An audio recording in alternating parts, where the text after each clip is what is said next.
কিছু মানুষ সমালোচনা করছে। আমার এই এই উপদেষ্টা মণ্ডলীর সদস্যদের ভেতরে সবচাইতে পছন্দের, সবচাইতে চৌকুশ, সবচাইতে স্মার্ট, সবচাইতে ভদ্র, সবচাইতে যোগ্য দুইজন উপদেষ্টা।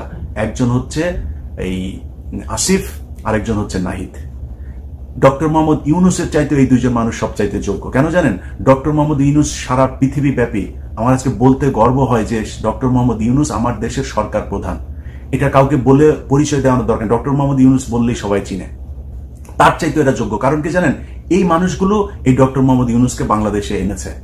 এই জন্য এই দুইজনের ব্যাপারে খুব হিসাব করে কথা বলতে হবে। নাহিদের শরীরের সেই মারধরের সেই দাগ আপনারা দেখেছেন, তারপরেও তারা ঠিক ওই জায়গাতে দাঁড়িয়েছিল যেখান থেকে তারা আন্দোলন শুরু করেছিল। অতএব নাহিদকে ওই ইয়ে করতে গিয়েছে, আপনার শপথ পড়তে গিয়েছে, আর সে কমপ্লিট স্যুট পরে যায় নাই, আপনার ইয়েদের মতো অন্যান্য উপদেষ্টাদের মতো দামি দামি শার্ট প্যান্ট পরে যায় নাই, এই জন্য সমালোচনা করা যাবে না।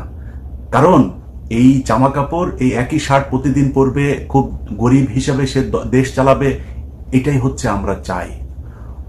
রাসূল সাল্লাল্লাহু আলাইহি সাল্লাম থেকে শুরু করে হযরত ওমর রাদিয়াল্লাহু তাআলা আনহু, যত সাহাবা, তারপরে খলিফারা, যত কেউ এই পৃথিবী শাসন করেছেন, তারা সবাই জরাজীর্ণ একটা কুঁড়ে ঘরের মধ্যে বসে সারা পৃথিবী শাসন করেছেন। তাদের নিজেদের ঘরের সম্পত্তি বাড়ে নাই, তারা রাষ্ট্রের সম্পত্তি, রাষ্ট্রের মানুষের সুযোগ সুবিধা বাড়ানোর চেষ্টা করেছেন। অতএব এই দুইজন এই কি পড়লো না পড়লো এটার দিকে তাকানোর দরকার নাই।